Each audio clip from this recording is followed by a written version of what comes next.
నీకెంత ధైర్యమే మా అమ్మని బయటికి వెళ్లకుండా గేట్ లాక్ చేస్తావా అని వసంత అంటూ ఉంటుంది. అమ్మా, నువ్వేం భయపడకు. ఇవేమీ రాజమండ్రి సెంట్రల్ జైల్ గేట్లేం కాదు, అండమాన్ జైల్ గేట్లేమీ కాదు అని చెప్పి కృష్ణబాబు వేదవతికి చెప్తూ ఉంటాడు. ఆ గేట్లు నువ్వు చూసావు, మేం చూడలేదు కదా కృష్ణ అని పెద్దిరాజు అంటూ ఉంటాడు. గౌరికి క్షమాపణ చెప్తేనే ఇంట్లో నుంచి కదులుతారు అని చెప్పి అవని అంటుంది. అమ్మ, ఎట్టి పరిస్థితిలో క్షమాపణ చెప్పొద్దు అని చెప్పి వసంత అంటూ ఉంటుంది. అవును, మనం ఇప్పుడు క్షమాపణ చెప్తే చులకనైపోతాము, క్షమాపణ చెప్పొద్దు అత్తయ్య అని చెప్పి నిహారిక వేదవతికి చెప్తూ ఉంటుంది. అమ్మ, న్యాయంగా మాట్లాడండి, నోటికి ఏదొస్తే అది మాట్లాడటం కాదు అని ప్రసాదరావు అంటూ ఉంటాడు. వేద, తప్పు ఎటు ఉంటే అది తప్పు అనాలి, న్యాయం ఎటువైపు ఉంటే అది న్యాయం అనాలి, కానీ ఇలా క్షమాపణ చెప్పకుండా వెళ్ళటం కరెక్ట్ కాదు వేద. నువ్వు గౌరీ గురించి తప్పుగా మాట్లాడావు కాబట్టి క్షమాపణ చెప్పాలి అని ప్రసాదరావు అంటూ ఉంటాడు. అవునమ్మా, నాన్న చెప్పింది కరెక్టు. ఎవరైనా తప్పు చేస్తే నువ్వే దగ్గరుండి క్షమాపణ చెప్పించేదానివి. మనం నీతులు చెప్పటానికేనా? ఆ నీతుల్ని పాటించడానికి మనం పనికిరామా అని శ్రీకర్ వేదవతిని అడుగుతూ ఉంటాడు. తొందరపడి నోరు జారాను, క్షమించు అని వేదవతి గౌరీకి చెప్తూ ఉంటుంది.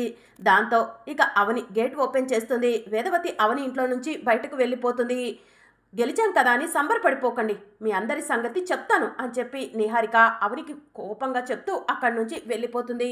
ఇక అందరూ కూడా అక్కడి నుంచి వెళ్ళిపోగానే శ్రీకర్ ఆఖరిగా వెళ్తూ అవని అమ్మ మాటను సపోర్ట్ చేస్తూ, నేను కూడా గౌరీని తప్పుగా అర్థం చేసుకున్నాను, నేను కూడా క్షమాపణ చెప్తున్నాను అవని అని శ్రీకర్ అంటూ ఉంటే, బావా నీలో ఇంకా ఈ నిజాయితీ ఉంది కాబట్టే నేను ఇంకా నిన్ను వదులుకోవడానికి ఇష్టపడట్లేదు బావా అని చెప్పి అవని అంటుంది. ఏదో ఒకరోజు నా విషయంలో కూడా నీకు నిజమేంటో తెలుస్తుంది బావా అని అవని చెప్పడంతో శ్రీకర్ ఏం మాట్లాడకుండా అక్కడి నుంచి వెళ్ళిపోతాడు. ఇక మరోవైపు అవని చేతిలో ఉన్న ముక్కు పుడకని తీసుకెళ్లి అన్నపూర్ణాదేవి ముందు పెట్టి, అమ్మ, ఎలాంటి కష్టాలు ఇచ్చినా కూడా తట్టుకుంటాను, కానీ ఇలాంటి సమస్యలు మాత్రం నా ముందుకు తీసుకురామాకమ్మా, తట్టుకోలేవను అని చెప్పి అవని అమ్మవారికి నమస్కారం చేసుకుంటుంది. మరోవైపు సుజాత అన్నపూర్ణాదేవి విగ్రహం దగ్గరకు వచ్చి అన్నపూర్ణాదేవి విగ్రహాన్ని కోపంగా చూస్తూ ఉంటుంది. అప్పుడు అర్చన సుజాత దగ్గరకు వెళ్ళి, ఏంటి పెద్దమ్మగారు అలా చూస్తున్నారు, అమ్మవారిని ఏదైనా కోరిక కోరుకుంటున్నారా ఏంటి అని చెప్పి అడుగుతూ ఉంటుంది. కోరిక కోరుకుంటే తీర్చేస్తుందా ఏంటి అని చెప్పి సుజాత అంటుంది. అదేంటి పెద్దమ్మగారు అలా అంటున్నారు అని చెప్పి అర్చన అడుగుతూ ఉంటుంది.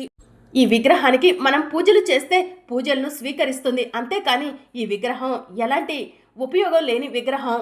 ఈ విగ్రహం మన ఇంట్లో ఉండటం వల్ల మనకు ఎలాంటి ఉపయోగం లేదు, ఏ విధంగా కూడా మనకి కలిసి రావట్లేదు. ఈ విగ్రహానికి తోకలాగా ఈ ముక్కు పుడక ఒకటి, ఈ రెండింటి వల్ల లేనిపోని సమస్యలు వస్తున్నాయి, అందుకే ఈ విగ్రహాన్ని తీసుకెళ్లి ఎదురింట్లో పెట్టేద్దామని నిర్ణయించుకున్నాను అని చెప్పి సుజాత అంటుంది. సడన్గా అలాంటి నిర్ణయం తీసుకున్నారేంటి అని అర్చన అంటుంది.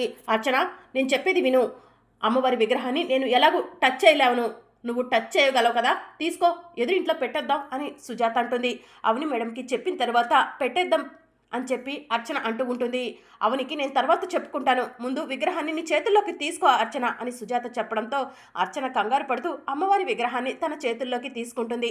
పద ఎదురింటికి వెళ్దాం, వాళ్ళు గుడిలోనే పెట్టుకుంటారో వీధిలో పెట్టుకుంటారో లేకపోతే ఇంకెక్కడైనా పెట్టుకొని ఈ అమ్మవారి విగ్రహాన్ని కాపలా కాసుకుంటారో కాసుకోనివ్వు, మనకైతే ఈ అమ్మవారి విగ్రహం వద్దు అని సుజాత అర్చనను తీసుకొని అమ్మవారి విగ్రహం తీసుకొని వేదవతి ఇంటికి వెళ్ళబోతూ ఉండగా అవని గౌరీ ఎదురుగా వస్తూ ఉంటారు. ఎక్కడికి, అమ్మవారి విగ్రహాన్ని తీసుకొని బయలుదేరారు అని చెప్పి అవని అడుగుతూ ఉంటుంది. ఇంకా సుజాత కోపంగా చూస్తూ ఎదురింట్లో ఇచ్చేయటానికి అని చెప్పి చెప్తూ ఉంటుంది. అదేంటక్క అలాంటి నిర్ణయం తీసుకున్నావు అని చెప్పి అవని అడుగుతూ ఉంటుంది. ఈ అమ్మవారి విగ్రహం మన ఇంట్లో ఉండటం వల్ల ఏం ఉపయోగం అవని అని సుజాత అంటుంది. అమ్మ అర్చన, ముందు విగ్రహాన్ని అక్కడ పెట్టు అని అవని చెప్పడంతో అర్చన అమ్మవారి విగ్రహాన్ని అక్కడ పెట్టేస్తుంది. గతంలో అమ్మవారి విగ్రహం మన దగ్గరకు రాగానే మనం అదృష్టవంతులం, అందుకే అమ్మవారి విగ్రహం మన ఇంటికి వచ్చింది అన్నావు, ఆ విషయం మర్చిపోయావా ఏంటక్క, ఇప్పుడు అమ్మవారి విగ్రహాన్ని అత్త ఇంట్లో పెట్టేస్తా అంటున్నావు అని చెప్పి అవని అంటుంది. అప్పటి రోజుల్లో అలానే అనుకున్నాను అవని, కానీ ఇప్పుడు మాత్రం ఈ అమ్మవారి విగ్రహం మన ఇంట్లో ఉండటం వల్ల మనకి ఎలాంటి సంతోషం లేదు, ఎప్పుడు ఈ ముక్కు పుడకను ఎవరు దొంగతనం చేస్తారా అని భయపడాల్సి వస్తుంది, ప్రతిరోజు ఏదో ఒక టెన్షన్ ఉంటూనే ఉంటుంది, నీ కాపురాన్ని ఈ అమ్మవారు నిలబెడుతుందేమో అనుకున్నాను, కానీ నీ కాపురంలో ఎలాంటి మార్పు లేదు, ఇంకా ఎందుకు అవని ఈ అమ్మవారి విగ్రహం పూజలు చేపించుకుంటుందే కానీ తనకు పూజ చేసిన వాళ్ళకి ప్రతిఫలాన్ని ఇవ్వదు అని చెప్పి సుజాత అంటూ ఉంటుంది. ఎందుకక్క, నా మీద ఉన్న ప్రేమతో, అత్త వాళ్ళ మీద ఉన్న కోపంతో అమ్మవారి విగ్రహాన్ని తిరిగి ఇచ్చేద్దాం అంటున్నావు? అమ్మవారు ఏం చేయలేదని ఎలా అంటున్నావు అక్క? ఎన్నోసార్లు నా బావ ప్రాణాన్ని కాపాడింది. అత్త ఇంట్లో వాళ్ళంతా కూడా రోడ్డు మీద పడ్డా కూడా అత్త ఇంటికి నా చేత అమ్మవారు సహాయం చేయించింది. మనం ఉండటానికి ఈరోజు ఇంత పెద్ద బిల్డింగ్ ఇప్పించింది, తిరగటానికి కారు ఇప్పించింది. అవి చాలవా అక్క? ఒకటి కాదు, రెండు కాదు, అమ్మవారు మన కోసం చాలానే చేసింది. వాటన్నిటిని ఎలా మర్చిపోయావక్క అని చెప్పి అవని సుజాతను అడుగుతూ ఉంటుంది. అక్కడి వరకు ఎందుకు, నిన్న పెద్ద ప్రమాదంలో పడ్డాను. ఆ ప్రమాదం నుంచి కూడా నన్ను అమ్మవారే కాపాడింది. అలాంటి అమ్మవారిని నిందించొద్దక్క అని చెప్పి అవని సుజాతతో చెప్తూ ఉంటుంది. అమ్మవారు చాలా మహిమ కలిగింది. నిజంగా మన దగ్గరకు రావటం మన అదృష్టం అక్క. అంతేకాని అమ్మవారిని ఇచ్చేద్దామని మాత్రం అనొద్దక్క. ప్లీజ్ దయచేసి నా మాట వినక్క అని అవని సుజాతకు చెప్తూ ఉంటుంది. ఏ గౌరీ, నువ్వేమంటావు అని అవని సుజాతను అడుగుతూ ఉంటుంది. అమ్మవారి గురించి ఇంత గొప్పగా చెప్పిన తర్వాత నేనేమంటాను అవని? నీ మాటను నేను కూడా ఏకీభవిస్తాను. అమ్మవారు అవని కోసం ఏం చేయలేదని ఎలా అంటావు సుజాత? అవని శ్రీకర్ ఇన్ని రోజుల నుంచి దూరంగా ఉంటున్నారు. అమ్మవారు తలుచుకుంటే శ్రీకర్ని వేరే అమ్మాయి దావలోకి వెళ్ళేలా చేయలేవదా? కానీ శ్రీకర్ ఇంకా కూడా అవనే కావాలని అవని చుట్టూ తిరిగేలా చేస్తుంది. అవని అర్చన లాంటి పరమ భక్తులకు అమ్మవారు ఎప్పుడూ కూడా అండగానే ఉంటుంది. అవని లాంటి భక్తురాలి ఉన్న చోట అమ్మవారు తిరుగుతూ ఉంటుంది. అలాంటి అమ్మవారి గురించి నువ్వు ఇలా మాట్లాడటం నాకు కూడా నచ్చలేదు సుజాత అని చెప్పి గౌరీ చెప్తూ ఉంటుంది. ప్లీజ్ అక్క, దయచేసి అమ్మవారిని ఆ ఇంట్లో ఇచ్చేద్దాం అనొద్దు. నాకు అమ్మవారు కావాలక్క అని చెప్పి అవని అమ్మవారి విగ్రహాన్ని తీసుకొని పూజా మందిరంలోకి వెళ్ళి అమ్మవారి విగ్రహాన్ని పూజా మందిరంలో ప్రతిష్ఠించి అమ్మవారికి నమస్కారం చేసుకుంటుంది. మరోవైపు శ్రీకర్ గుడికి వెళ్తాడు. గుడిలోకి వెళ్ళి పూజారి గారు, అవని పేరు మీద అర్చన అభిషేకం చేయండి అని చెప్పి శ్రీకర్ అడుగుతూ ఉంటాడు. ఏంటి బాబు, పూజలన్నీ ఒకేసారి చేపిస్తున్నావు? అవని అంటే ఎవరు, నీకేమవుతుంది అని పూజారి గారు అడుగుతూ ఉంటారు. అప్పుడే అవని గుడికి వస్తుంది. శ్రీకర్ ఏం చెప్తాడా అని చెప్పి దూరం నుంచి చూస్తూ ఉంటుంది.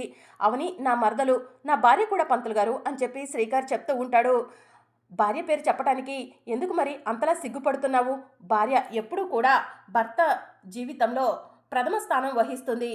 ఆ దేవుళ్ళు సీతారాములు ఉన్నారే, వాళ్ళల్లో కూడా సీతాదేవి పేరే మొదట ప్రకటిస్తారు. ఆ తరువాత శివుడు పార్వతి అంటారు, వాళ్ళలో కూడా పార్వతీదేవే మొదటగా చెప్తూ ఉంటారు. ఎవరైనా అంతే, మొదట భార్య తర్వాతే భర్త పేరు చెప్తారు బాబు, నువ్వు సిగ్గుపడాల్సిన అవసరం లేదు అని చెప్పి పంతులు గారు చెప్తూ ఉంటారు. ఇదంతా అవని దూరం నుంచి చూస్తూ సంతోషపడుతూ ఉంటుంది. ఇక పంతులు గారు పూజ చేసి శ్రీకర్ దగ్గరకు వచ్చి, బాబు, నీ భార్య పేరు మీద పూజ చేసేసాను. నీ భార్య నువ్వు కోరుకున్నట్టుగానే సంతోషంగా ఉంటుంది. నీ మనసులో ఏదో అలజడి ఉన్నట్టుంది, అందుకే నువ్వు టెన్షన్తో నీ భార్య పేరు మీద ఇన్ని పూజలు చేపిస్తున్నావు.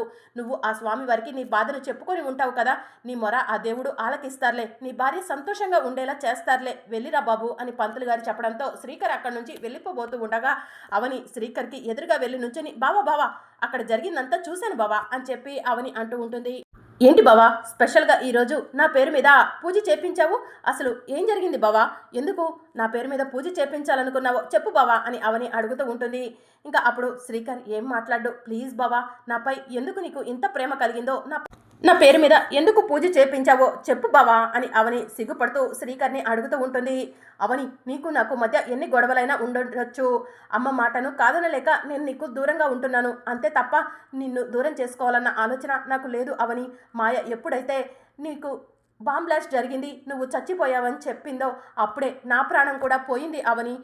నువ్వు లేకుండా నేను ఉండలేవను అవని అని శ్రీకర్ చెప్తూ ఉంటాడు. నీకు ప్రమాదం జరిగిందనేసరికి నీ ఇంట్లో ఉన్న అమ్మవారి విగ్రహం దగ్గరకు వెళ్ళాను, అవనిని ఎలాగైనా కాపాడమని కోరాను.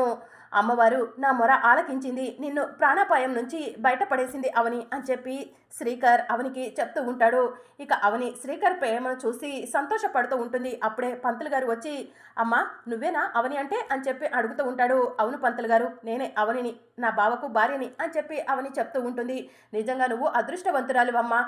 ఏ గుడిలోనైనా నేను చాలాసార్లే పూజలు చేశాను, ఏ గుడిలోనైనా కూడా భర్తల పేరు మీద భార్యలు పూజలు చేపిస్తారు, కానీ నీ భర్త నీ పేరు మీద పూజ చేపిస్తున్నాడు. నిన్ను గుండెల్లో ప్రతిష్ఠించుకున్నాడమ్మా నీ భర్త. అతని గుండెల్లో నీకు గుడే కట్టాడు. నీ పైన పట్టరానంత ప్రేమను పెంచుకున్నాడు.